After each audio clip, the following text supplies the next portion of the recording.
Okay, that was surprising. I did not expect us to get this chapter this day.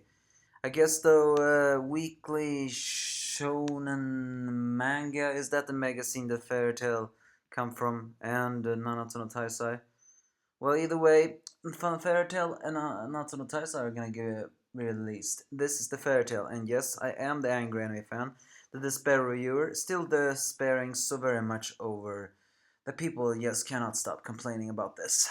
Either way, this chapter itself is Jalal trying to be really cool, and I have to admit the fact that he actually uh, tackles Acnologia is pretty badass, but of course that is immediately shut out when Acnologia unleashes his breaths and literally creates a hole in the ground similar to a volcano, even though it's a split. So yeah, they need to stop Acnologia, and the question is how.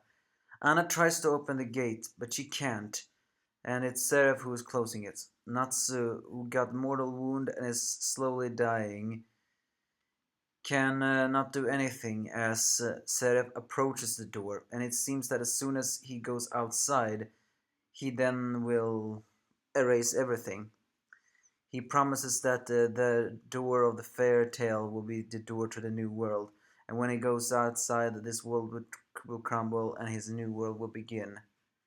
He considers that it's ironic that the fact that fairy tale um, that he who wanted to destroy the world is actually saving this world, according to him. As Lucy and Gray and Happy studies the Aeon book, they see that pages are disappearing, and meaning that Natsu has gotten seriously hurt. And last time Lucius said that they can rewrite the lines on the book in order to rewind no, not Happy's, Natsu's life. A lot of people still don't think that is good, but I'm still saying it makes sense. If Natsu's book is tied to the book, then just by rewriting the book, then they rewrite his life.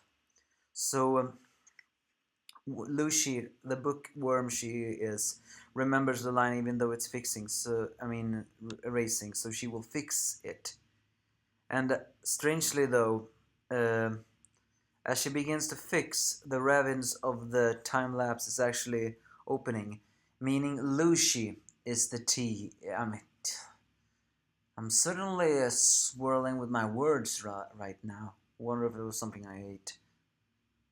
Lucy is the key to end all this. Well, after all, it was always Natsu and Lucy. They are the key to end all of this. And soon, the ravens are being closed as suddenly the time-lapse door is opening, which Acnologia sees, and for the first time in his dragon form, he's actually showing a little slight surprising fear.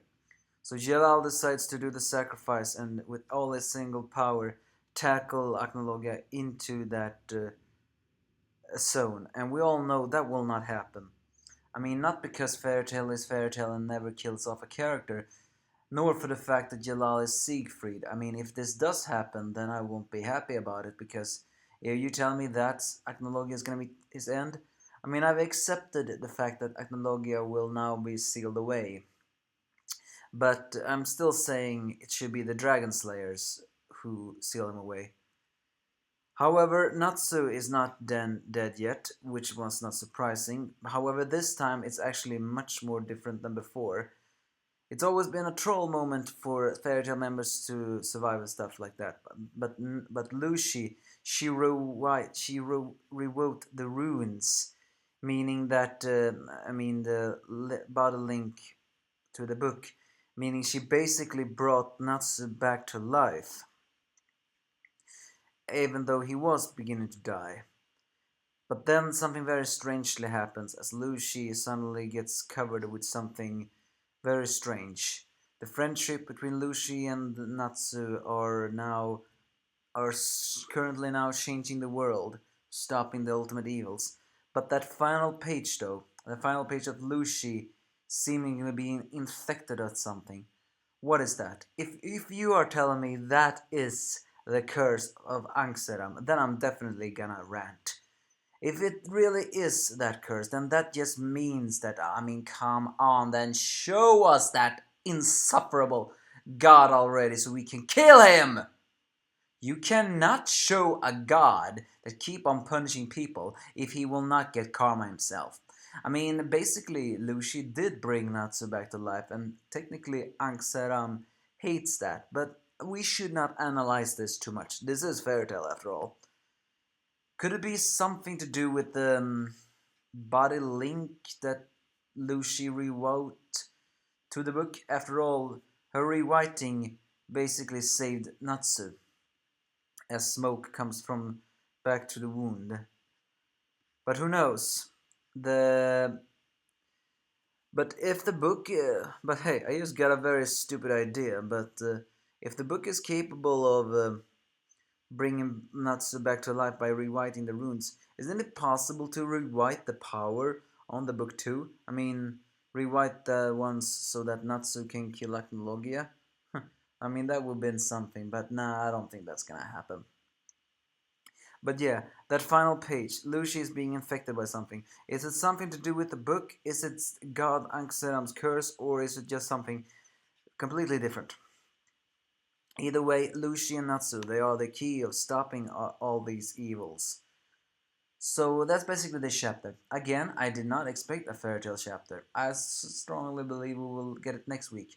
Which probably means we won't get a fairy tale next week instead. All in all, just some survival moments. Natsu is alive thanks to Lucy, and Jalal is gonna do a sacrifice.